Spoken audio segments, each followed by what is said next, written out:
Now, sports coverage in the Panhandle spirit with Kel Steve. Good evening, sports fans. Despite losing 3 of their last 4, the Dallas Cowboys find themselves in a meaningful game to end the season. Dallas will get another shot at the Giants this Sunday for all the marbles. The winner is not only the NFC East champion, they will host a playoff game while the loser is going to watch the playoffs. Coach Jason Garrett feels confident his team will rise to the occasion on the road Sunday in the Meadowlands. You know, there are a number of teams in the National Football League right now who have clinched playoff spots. The large majority of teams have not done that. We're excited about the opportunity to go up to New York and try to clinch the Eastern Division Championship. And whenever you put yourself in a position like that going into the final game of the season, you've done a lot of good things. Now, we've had our share of excellent victories. We've had our share of disappointment, just like every team in this league has.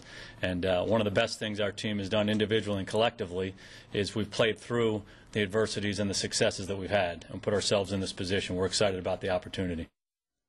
Good news for Dallas. Starting quarterback Tony Romo is expected to play Sunday night after bruising his hand against Philly. Bad news, though, the Pokes will be without starting left guard Montre Holland. He tore his bicep in that Philly game and will be put on injured reserve the rest of the season. Mavs looking to bounce back, hosting Denver. First quarter, we go. Ty Lawson with the pretty move, drives the lane, beats Dirk to the hole off the glass, and then Nuggets with the early lead. Dirk fires back. He faces up Nene here, 15-footer, swish. He had 29. Mavs taking the lead, but just like yesterday, they fall apart. Denver swinging it around to Andre Miller. His long-range three is good. Mavs, they better find an answer quickly. They're blown out at home again tonight, 115-93. Spurs kicking off the season with the team that knocked them out of the playoffs last year. Memphis early on down 4. Spurs moving it well. Richard Jefferson, his corner three goes.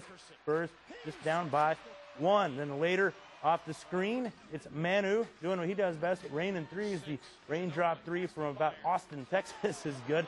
Spurs taking the lead, and then in transition, Jefferson, another one from the promised land. He finishes with 14. Let's go to your scoreboard. Spurs are impressive in their opener. Houston, not so much. They lose at Orlando. Let's go to some college football. Mizzou, North Carolina at the Independence Bowl, the last Big 12 game for the Tigers. The day belonged to this man, Josh Franklin, taking it right up the gut off the zone read.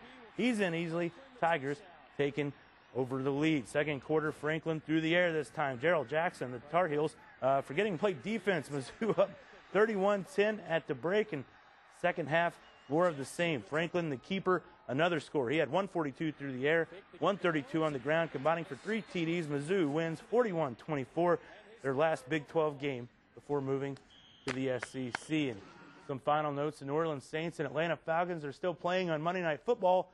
The Saints are leading in the 4th, but the big story, Drew Brees. He's just 31 yards short of Dan Marino's single-season passing record. And good news for the struggling Houston Texans. Defensive coordinator Wade Phillips will be back on the sideline, resuming his duties after surgery. And wideout Andre Johnson will be back in the lineup when they host the Titans in their last game before the playoffs. So hopefully Drew Brees can get that record. There's about 8 minutes left, and they're in control. They're winning. That's good, but you'd like to see this record go tonight at home. Exactly. It'd be pretty interesting. It would be interesting. All right, thank you, Kel. Well, you know, a white Christmas is what some wished for this season.